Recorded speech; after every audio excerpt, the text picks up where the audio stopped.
Hello, my name is Kevin Kelly, and I am the co-chair of the Long Now Foundation. For 25 years, Long Now has been promoting long-term thinking. And we asked ourselves, who might know about how to think long-term?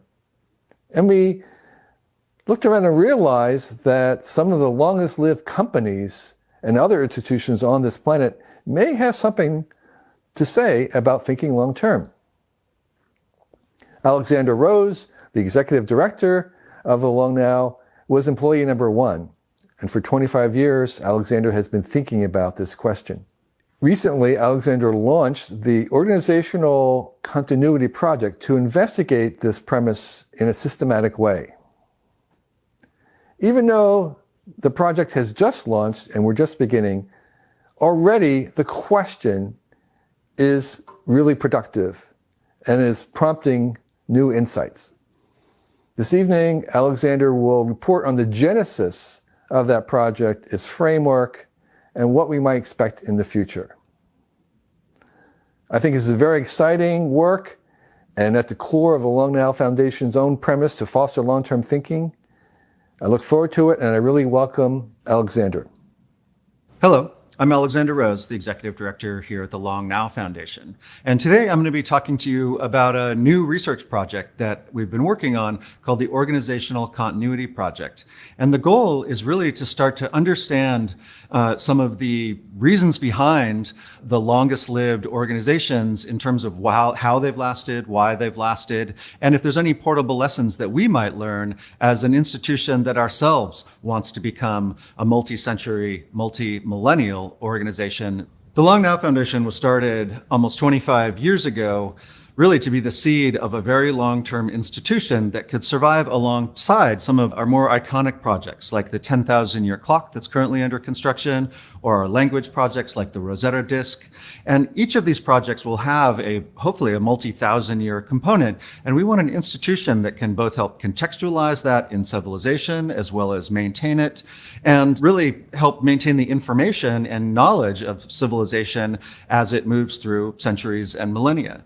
So in order to create that institution, we realized there really aren't kind of bodies of knowledge of creating multi-generational institutions, but there are many of them out in the world that we can learn from. So this project is hopefully us learning about how to become one of the longest term institutions ourselves. And what you're seeing here in this presentation is the beginning of that research, where we're starting to learn about some of these oldest organizations and some of the reasons that they've been able to last. It's an interesting question of why does organizational continuity matter? The thing that we keep coming to is that we as society discover things that are really important information and stories about how to better survive something like a natural disaster. And I think an interesting example in recent times was the earthquake that started what's now considered to be about once in century event of a major tsunami there back in 2011. And when those stories of that tsunami, the tragic story of those tsunamis was going around, this one really caught my eye. And it was a story of these tablets and markers that were found throughout Japan, some as old as 500 years old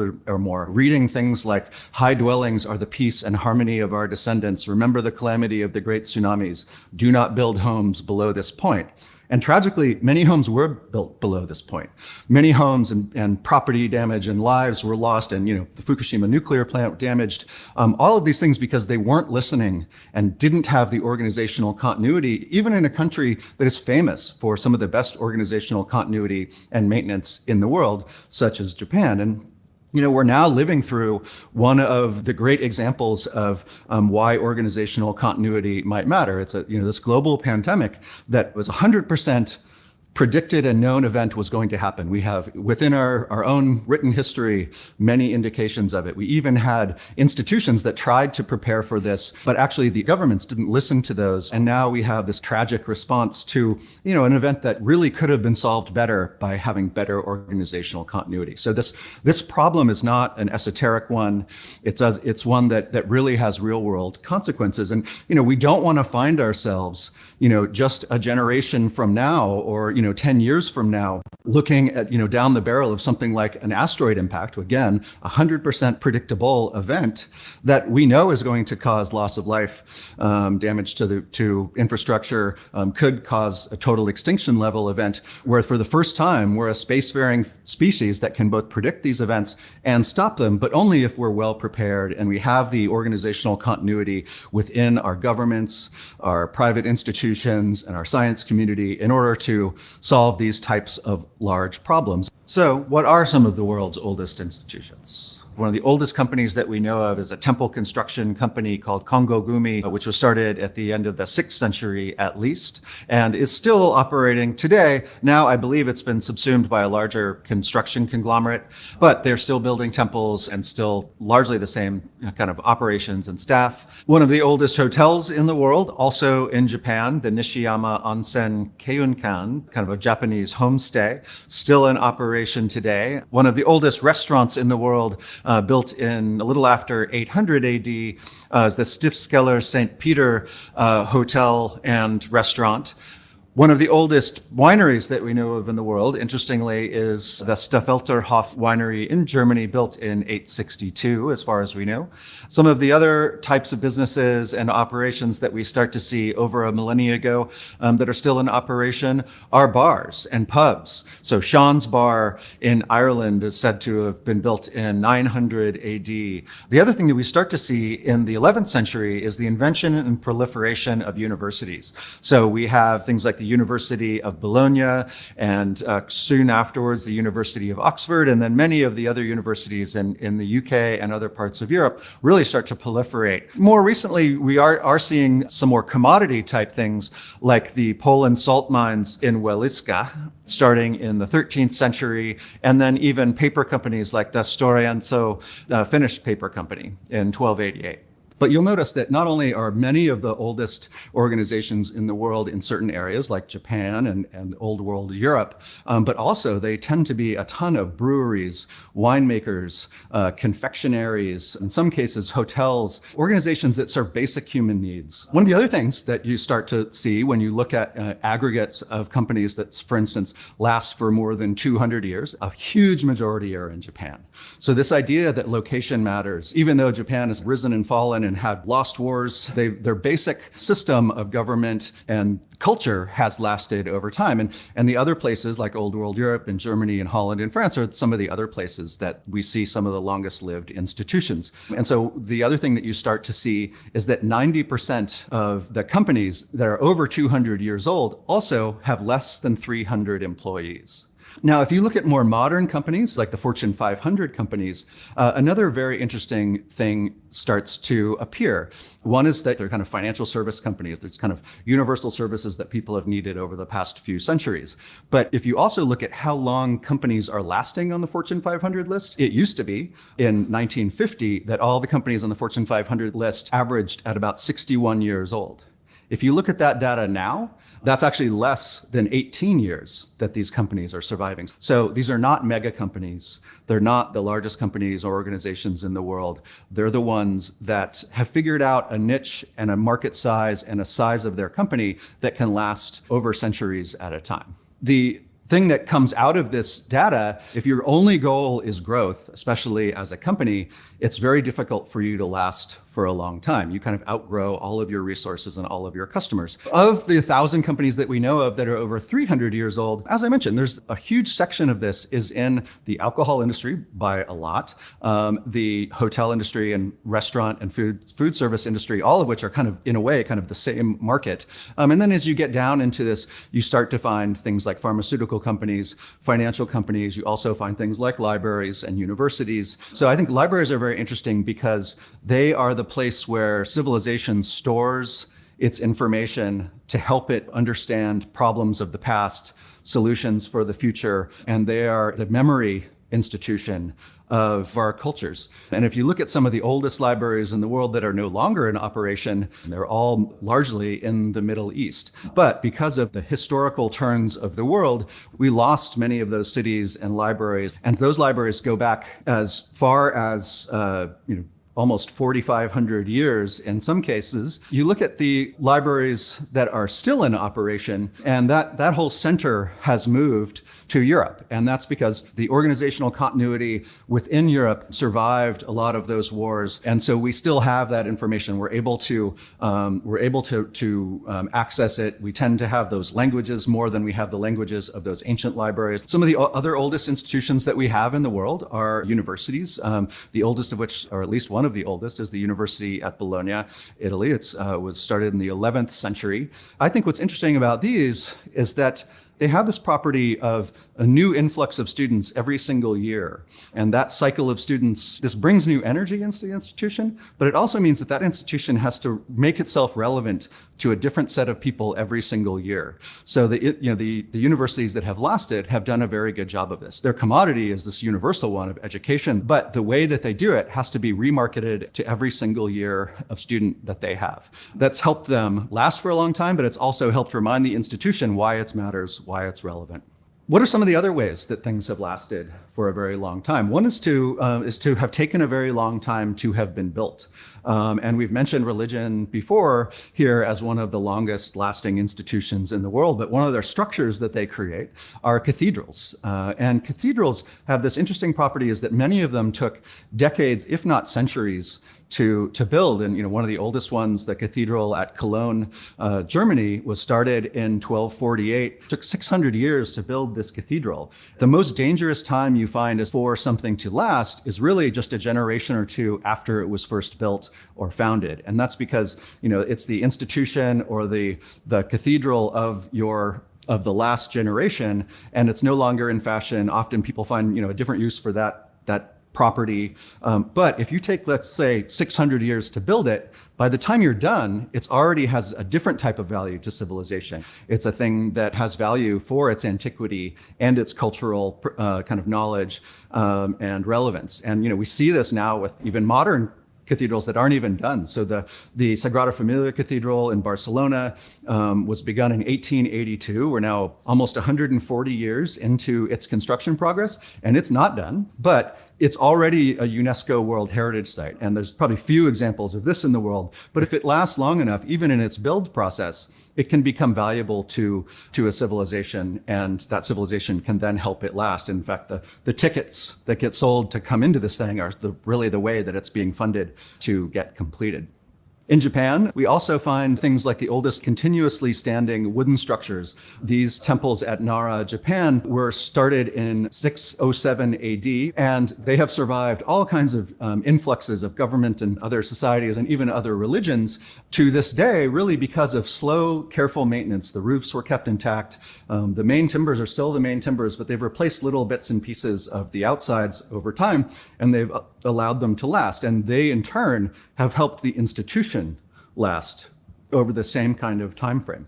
Another example, only a couple hours away by train, but a very different strategy, are the Ise shrines in Japan. And these date back almost 2 millennia ago. And these temples are built in an interesting way, that they're not built out of very long-lasting materials, and they're not necessarily themselves maintained from year to year, but they're rebuilt in exact copies of each other in alternating sites. And so you can see an image of these temples every 20 years, where the old one is now being deconstructed and the new one is being constructed. I was lucky enough to be there about 8 years ago for the rebuilding of the last temple, when the now Princess of Japan moves the kind of cultural treasures from one to the next. And so you have the master builders who are in their 80s. The last cycle of this 20 years ago, when they were in their 50s or 60s, they were the mid-level master builders. And then you have people in their 20s and 30s who are the new builders, all of them learning how to rebuild this temple.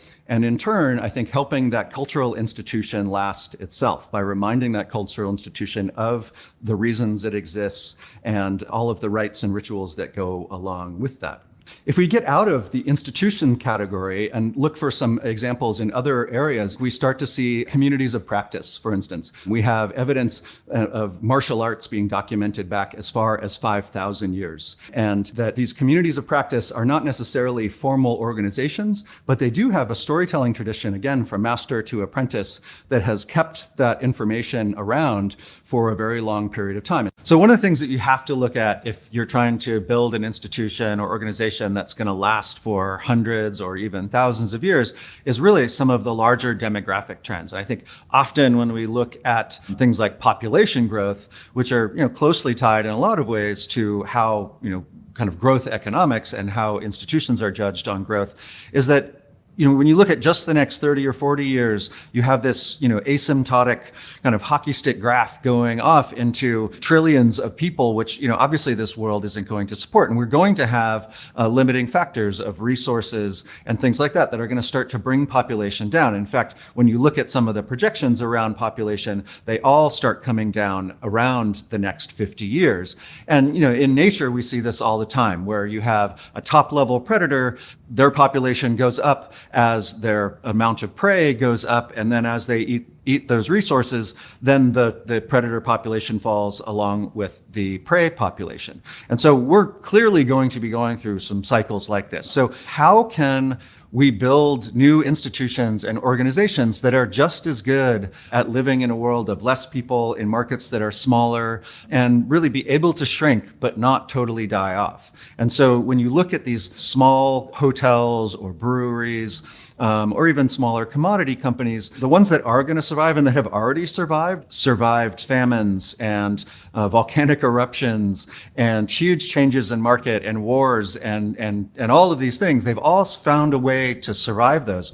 And I think one of the things that I really want to do is start to understand each of those, so that some of those may be, not very portable lessons, but I'm hoping that many of them are portable lessons that we can look at for creating new institutions that can last for a very long time. What's also important is to kind of understand culture and value systems. We don't want every institution in the world to last for a long time. There are bad things that can be perpetuated. We've had, empires that have been, horribly oppressive that have lasted for a long time. In the last century, we had Hitler and the Nazi Reich, who, Hitler literally intended to set up a 1,000-year Reich. And I think we're all glad that these institutions did not last. It's always worth thinking about the values, what institutions should last. Some are, some companies and institutions should be fast churn, and we should learn a little bit from them, and they should be replaced by ones that are more important for us. And it's very important to kind of think about that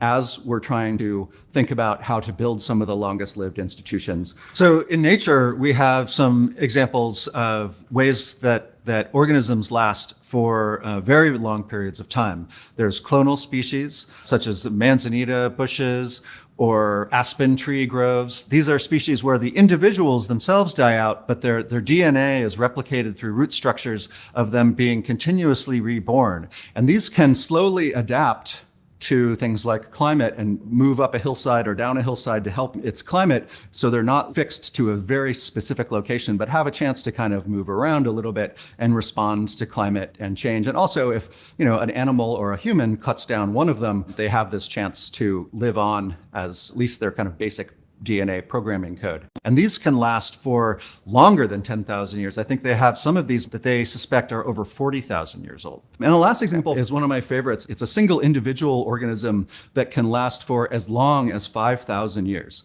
And it's the bristlecone pine. And these trees are found in some of the highest mountains here in North America. And what's interesting to me about these is that the idea of them was postulated before they were discovered. So as people started to core some of the oldest trees in the world, they found that the ones in the worst environments were the longest lived ones. And in fact, when they went into the White Mountains and then the Snake Range in Nevada and California, they cored these trees that live well above normal tree line and found that some of these individuals last as long as 5,000 years. So by living in an adverse environment, they have a really kind of high immune response to change.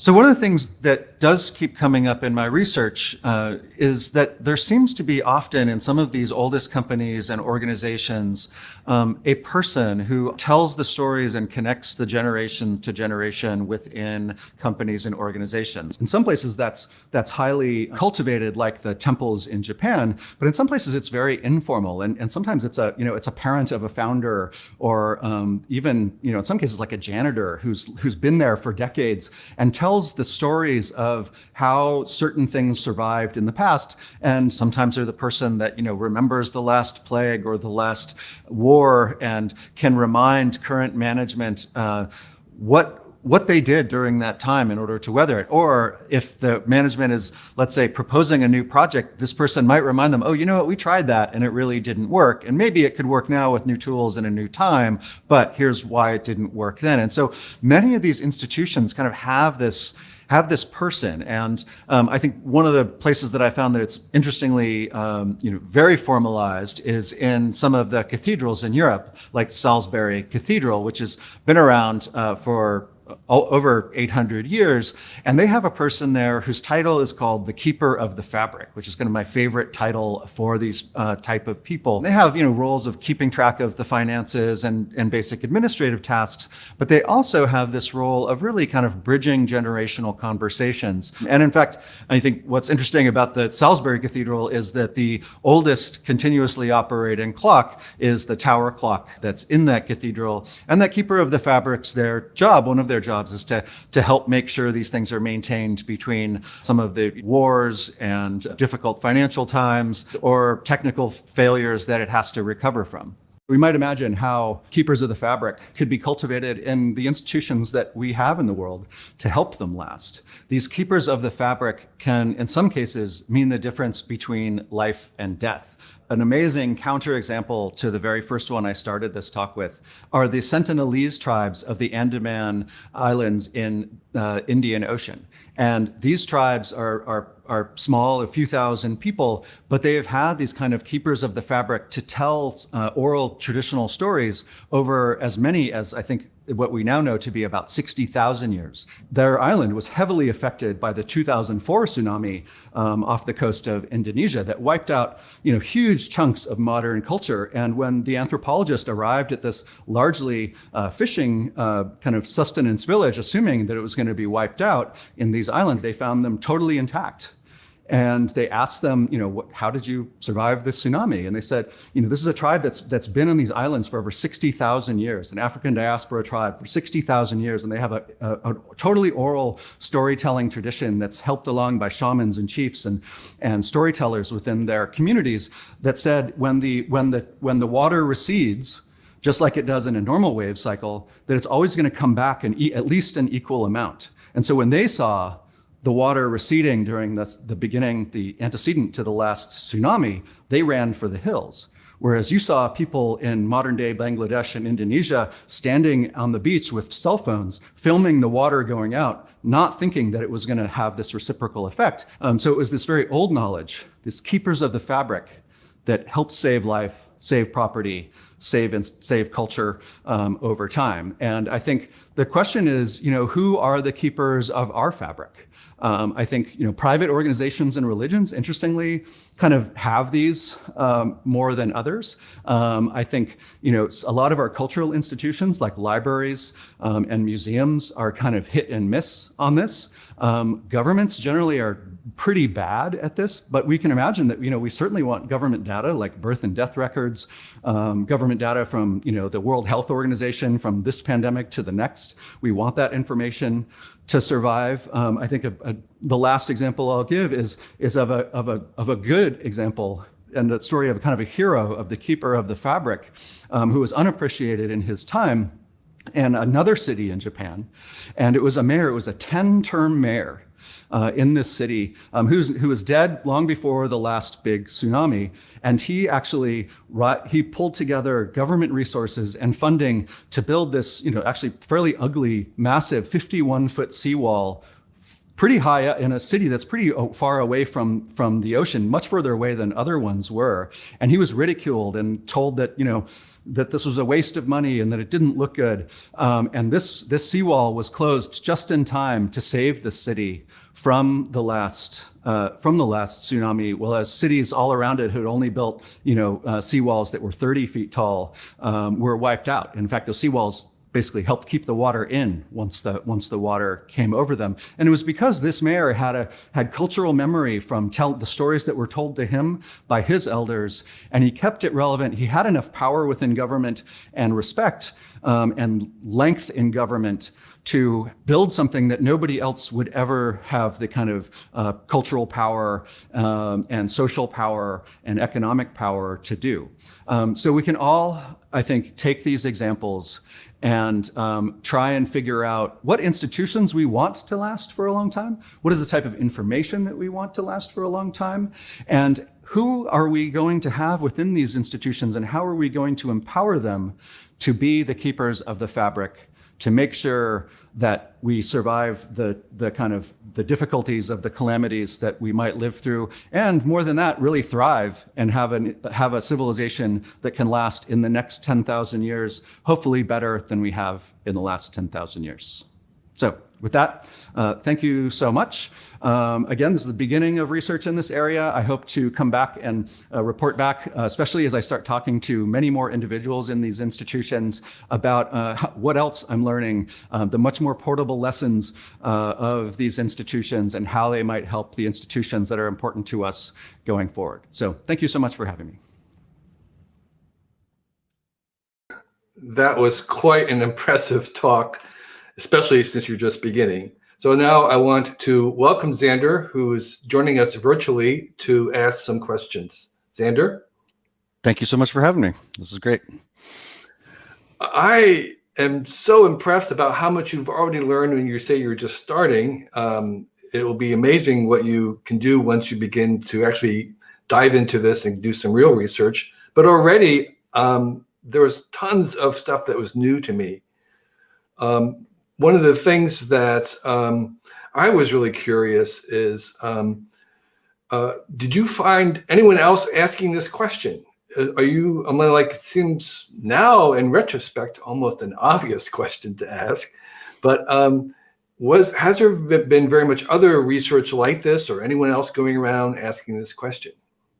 That's a really good question. I mean, the reason, I started on this project was really because we needed to solve this in a way for ourselves. We were the first use case, and I thought that there was going to be books and a body of knowledge and experts that we could go call for the Long Now Foundation to figure this question out. It was just like, it was amazingly blank. It was a really wide open space. I was like, all right, well, I guess this is now our research project, and it seemed a reasonable place for us to do it. The resources are very scarce. There was a really interesting author collective called the Dark Angels Collective that wrote a book called Established, and it's stories of at least 12 of some of the oldest companies in the world.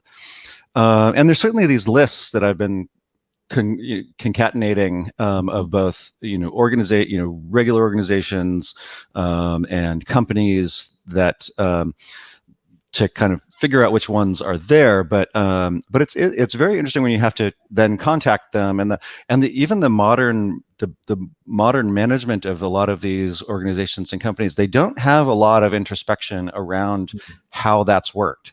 Right. They're very focused on the now, which is is relative. Also, I was starting this project at the beginning of the pandemic, so they were extremely focused on the now at that moment. But it's been interesting how not necessarily introspective they all are. That was one of the things I was wondering as you were speaking was, were most of these institutions or organizations even aware of their special age? And if they were, did they have any theories themselves about why they were long-lived?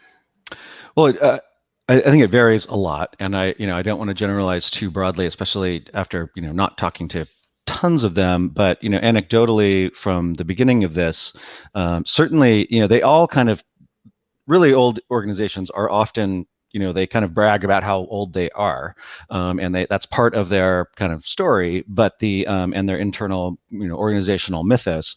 But I find it interesting how, like, one of the questions I came back to people was like, how did you survive the last pandemic? This is only 100 years ago, which in all many of these companies are over 1,000 years old, or organizations, and they're like, "Oh, that's a really good question. I have no idea." And so, they, even for something that they were in the middle of trying to figure out how to resurvive, they had not asked that question, and so it's interesting. One of the funders of this project is James Anderson of Bailey Gifford, and he had already looked at, for instance, the way he found that out was looking at the public reports, the kind of annual reports of the company around that time. And it's just, he said it was wild when people were, those reports, as the pandemic was unfolding, they don't even mention it in these reports until it's like really a bad problem. And it's kind of very similar to the beginnings of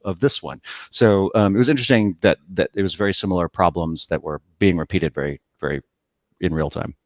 And again, to your first approximation on this very initial look at it, did you find that there were other advantages to this kind of long-livedness besides survival? I mean, other than the fact that they were surviving, was there anything else about them? Were they surviving at a better profit rate, or was it their metabolism different, or was there anything else about them that you could kind of detect that might be a possible theory?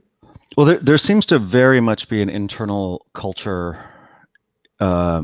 thing where the kind of employees are prepared mentally for this, and this management is prepared mentally for this, where I think we saw this, for instance, play out in the opposite way at the beginning of the last big .com crash, where the employees were in no way, and the management was in no way prepared to shrink their company by even 20%, much less 60%. You saw, and they weren't ready to reinvent themselves. So, we saw, the music industry, and during the time of music becoming a digital commodity and a subscription service, that, but you could talk to people within the music companies themselves, and every single one of them knew that their model was not going to survive what it was, but they didn't culturally have the internal story to fix that. They sold music on plastic circles. That's what they did. And it took Apple and, eventually, other things like Napster forces to basically just take that away from them. So it's very important, it seems, to have developed a company or organizational culture that you prepare people. And it was Jeff Bezos who told me, about talking about Amazon, who said, as the stock price was doubling, I told everyone that they weren't twice as smart as they were last quarter, and when the stock price goes down, you're not twice as dumb as the last quarter. We're just we have to keep making the company right. that has a real business model, and we just keep doing the thing. And so I think that engendering that seems to be one of the most important things. Yeah.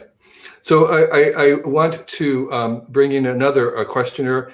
I'm going to introduce Nick Brycewicz, who is the Director of Development for Long Now. And Nick, you have some questions.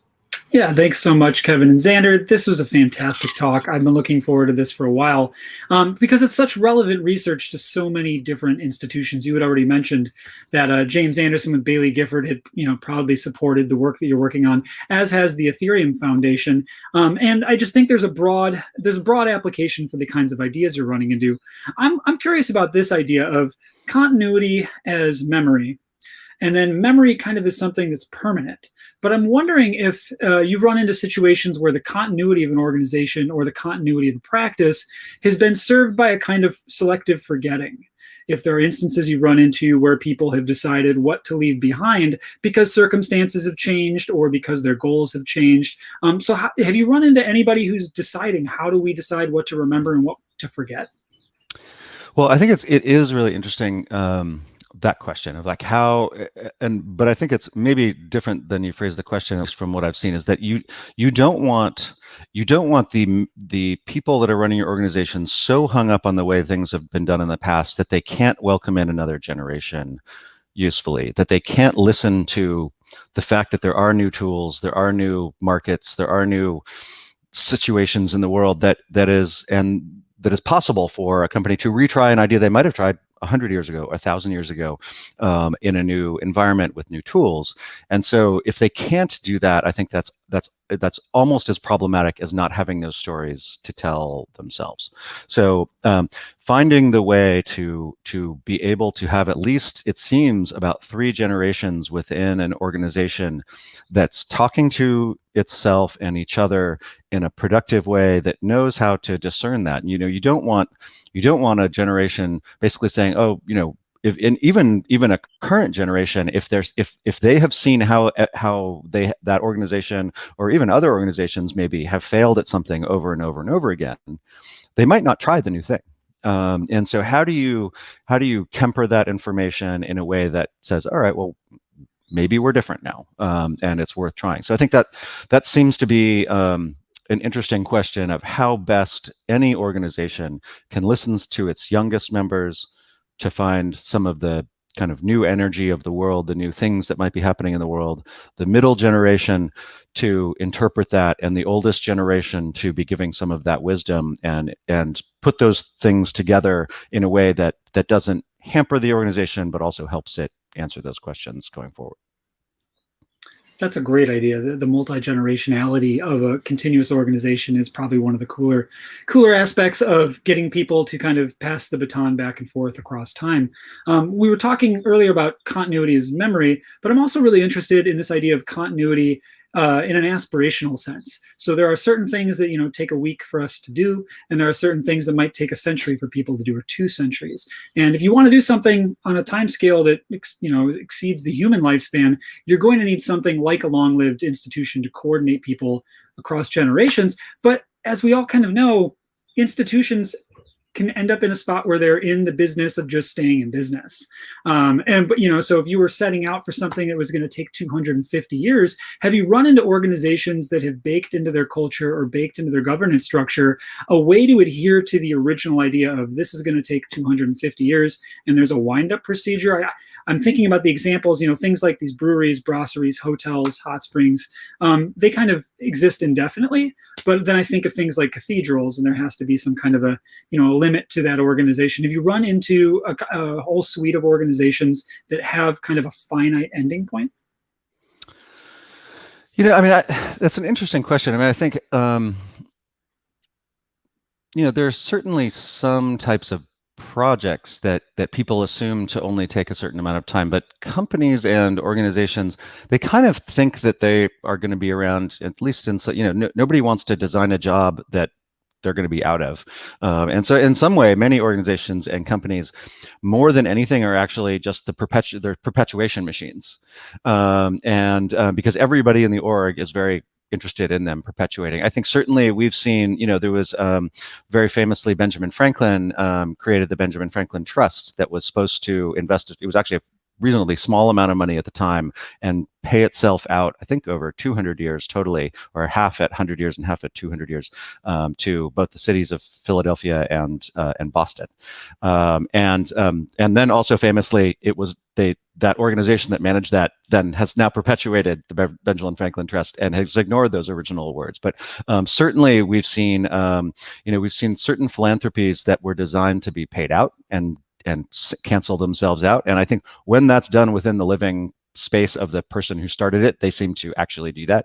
When it's left to go to another generation, again, those organizations just become these self-perpetuation machines that usually break that trust of the original donor. So it's I think that's of the examples that I know that have really been designed to cancel out. That's and go extinct on purpose. That's one of the only ones I know of. And that's great. And so one of the ways that those kinds of purposes are passed forward in time is through different generations talking to each other and having a conversation about what to remember and what to forget.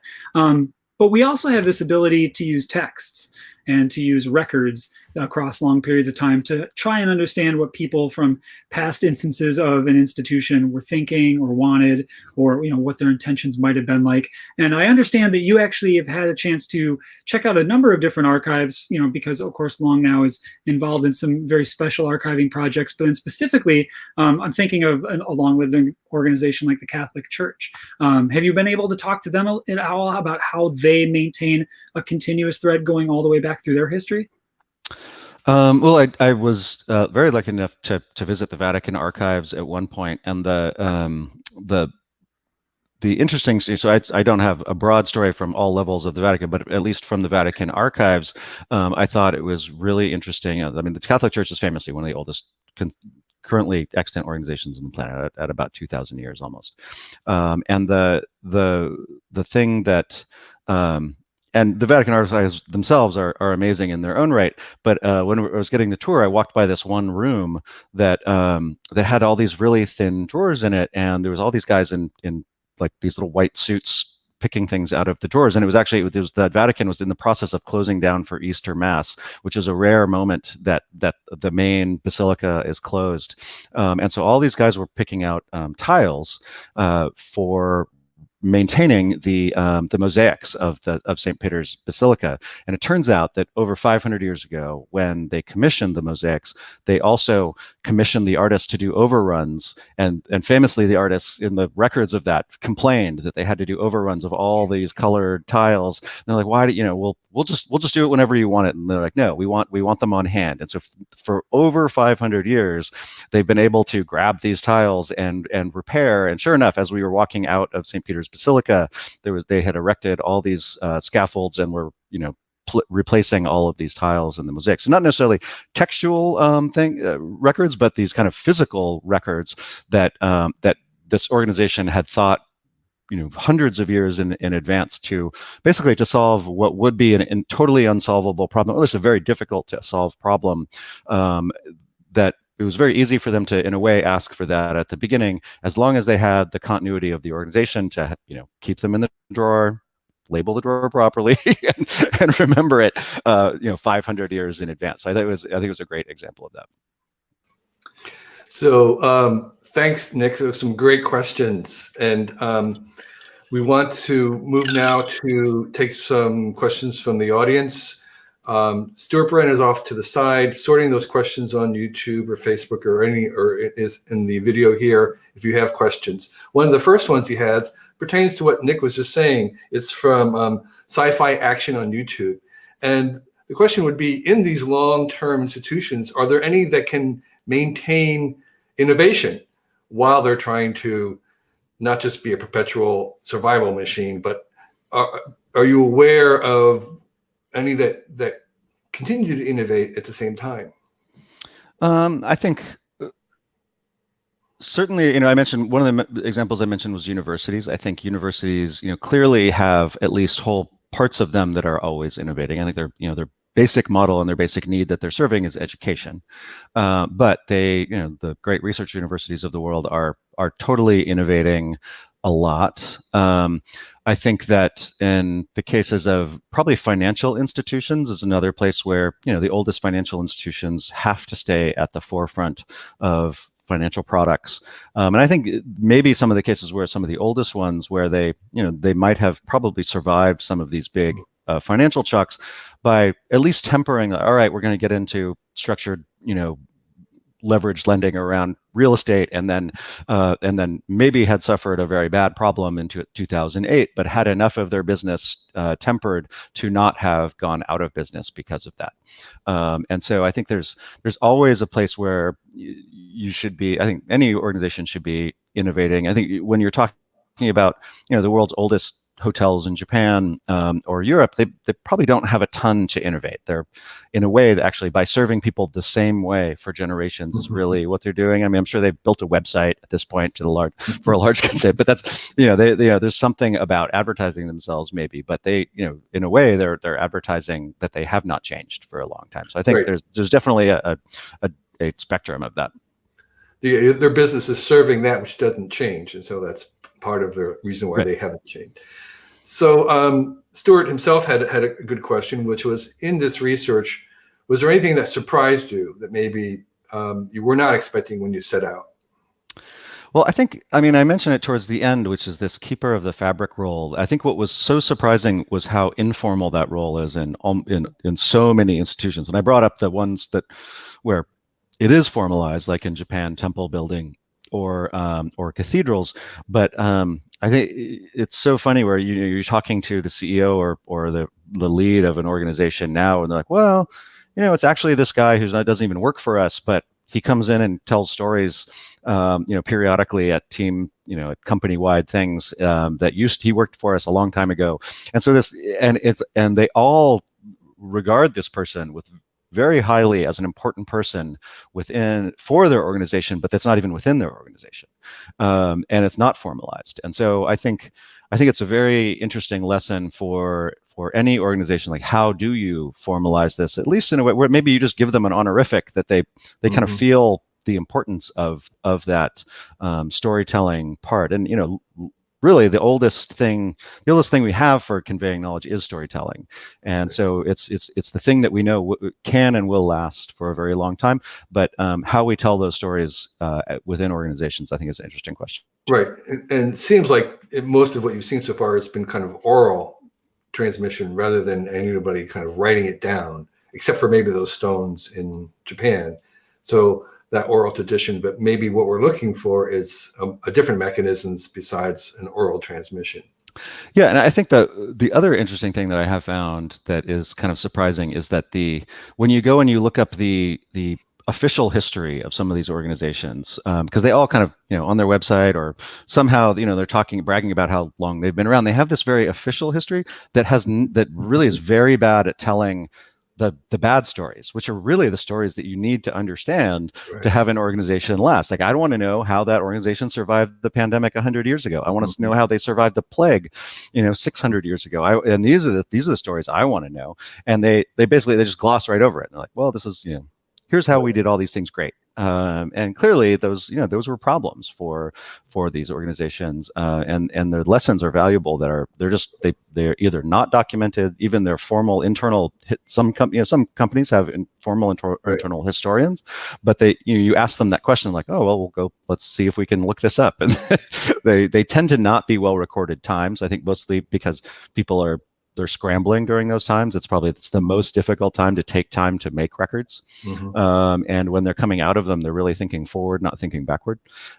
So I think it's an interesting question in general of how we can be better at this. And I think I mentioned the WHO, the World Health Organization, that they have collected, and CDC have collected amazing information about the current pandemic that we're in.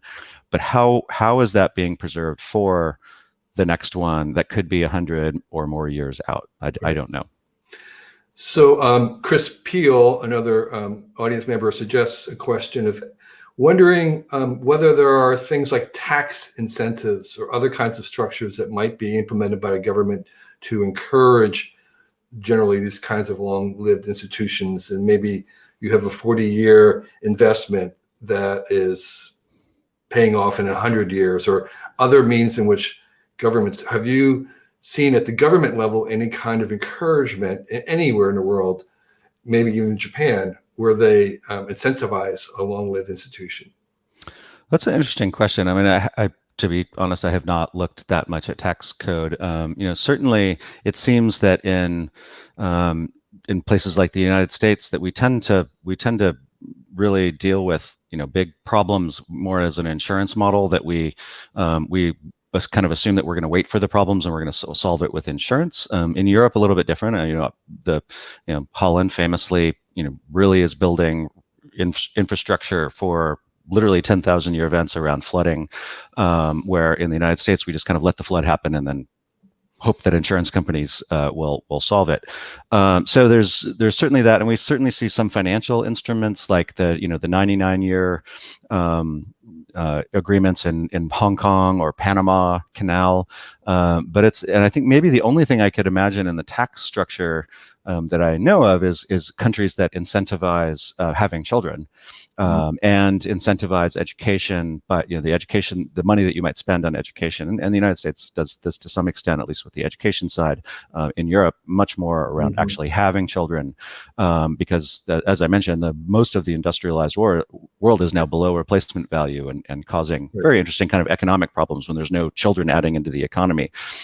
So I think that's the only place I know of offhand, but it's a great research topic. Right. You could imagine a government saying, if your institution lives to be 100, taxes are half or something, just like a kind of social security level. So here's another interesting question from Brewster Kahle, who started the Internet Archive backup, basically, a long-term project if there was one. He was saying, well, just as in humans, we often have certain diseases associated with old age. Are there any particular kind of attacks or threats or challenges that longer-lived institutions might exhibit or be susceptible to that younger ones don't?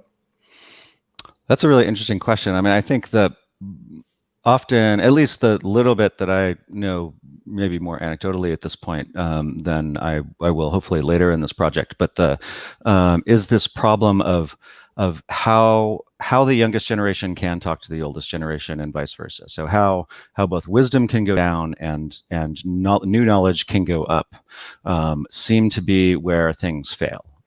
If the old generation that's running a company, or the older generation that's running a company, can't listen to the new market forces, can't listen to the new things that are happening in the world, they're basically going to miss these opportunities. And then the same thing can go the other way. If the generation can't listen to the old generation, then they might keep making repeat a mistake that could be fatal to an organization. Right. So I think that's probably the first thing that I've found so far. But like going deaf. Question. Right. Yeah. Well, I mean, but I think there is always a case for forgetting on some level. Right. You don't, if the only thing you know is how something has not worked, you may not ever try it again. Right. And so I think that's a real problem that is worth thinking about, how you temper that kind of information within an organization. So one of the things I was wondering is if there was any kind of lateral communication between longer-lived institutions, whether any of them were exchanging or realizing again that they're part of a community in any sense of where they were sharing what they've learned. David Grossoff was wondering if, in the way that the Dalai Lama was trying to pass on, transmit information in the diaspora, whether there was in other institutions some sense of, well, we've lasted this long, how have you done it? And so is there any sense of them even communicating with other long-lived organizations? Surprisingly, it seems very, very limited to my knowledge. And they often kind of very much live within a bubble. And I think they have this kind of feeling of like, all right, we've been around for 600 years. Like, who do we need to really talk to? We pretty much, outlast. I mean, one of the organizations I mentioned was the temple complex at Ise in Japan, and I think was talking with their historian, and apparently they were approached to become a UNESCO World Heritage Site, and they're over 1,600 years old, if at minimum, and so their response was like, why do we care about this 50-year-old organization that might tell us that we're important? Like, once UNESCO is 1,600 years, like, come back to us and that maybe we'll listen. So I think it was interesting to hear that. There's one organization that I know of that's it's very informal, which is a French. It was French founded, of family-run businesses that have lasted over 200 years around the world, and several organizations mostly companies, family-run companies, are members of that. And I'm forgetting the name of it; it's a French name, but they do. So they apparently talk to each other and sometimes have meetings, or at least get together and pay attention to each other. Right. So maybe this is a last question to wrap up with, but the Long Now Foundation itself is now 25 years old. We think of ourselves in our first quarter, a quarter being a quarter century. You've done this research. What have you come back to take back from that to change the way that you want to run the Long Now Foundation as its director? What is there a specific lesson that you thought, we really should do here? This is something that we should be doing. Well, you actually mentioned it. I think the thing that has come out of this research, in a way, it was inspired by these temples that are rebuilt every 20 years in Japan. Is this you need to, I think, formalize a refreshing cycle where the generation that after 25 years, it's roughly a human generation in a way, says, all right, what DNA do we want to bring with us, and how do we want that to instruct the next 25 or 20 or whatever it is, whatever your cycle is? How do we want that to instruct but not limit? And so we want it, we want that. That's what we're kind of doing right now at Long Now at 25 years is, the founders had came from a time, started in the mid 90s. It was a very optimistic technological time. And, it's certainly become a less optimistic technological time now. But how do we take that DNA, make it inspiring to another generation, but not over limit that problem? Because you want new people to come in who are interested in solving new problems. What is the next 10,000 year clock project, the next Rosetta project that is going to be really interesting as we finish some of these other projects? And that to me is the big challenge, is not becoming too limiting in the information we hand off, but giving people enough framework that they feel empowered to do new and amazing things. Trusting the future in a certain sense. And that seems like part of what you want to do with a long-lived institution is in some ways transmit that trust forward and that faith in the next generation. Indeed. Trusting the future, I think that's a key kind of both preserving optionality and trusting the future is something that has really emerged over the whole time that we've been at Long Now, is that if you're making any decisions that limit the next generations more than open possibility for them, you're probably not helping that generation. They are going to have more information about their present than you could ever predict about, from as a futurist. So how can you make choices that don't take away their optionality seems to be a really important principle. And I know that you're really waiting for the COVID period to pass so you can get out and begin to visit. Do you have a specific approach or plan to answer some of these questions? And can maybe the people in the audience in some ways help? Is there some way that anyone who is interested in this could participate in this? Certainly. I'm always open to look for new interesting examples for this, and connections. It seems it's in many cases it's very difficult to kind of get to the right person in some of these organizations that will talk to you about this. And so I've been hiring researchers in different countries to start doing the research within those countries, and then hopefully starting to make some of those connections that I can go and interview them, because I think I'm going to find very interesting things when I visit physically, when I talk to these people physically, and I think I'm going to get, again, a lot better information than I get from official histories that you might get, reading a website or something like that. And I've already been getting some good ideas, to read things like, in some cases, the company reports from that time that were officially the reports from a time of great shock or change, and kind of see how that company or organization talked about it. But there seems to be very spotty records around those times. So I'm hoping if I go there, I might be able to, open a shoebox that's been at the bottom of someone's desk for a long time and pull out some letters that might shed a little bit more light into it. Well, Xander, I wish you, and we all wish you, the best of success in your investigation and looking at this systematically. I think it would be a great service to the Long Now and our interest in fostering long-term thinking. So thank you for this fantastic talk. I learned so much, which I had no idea about.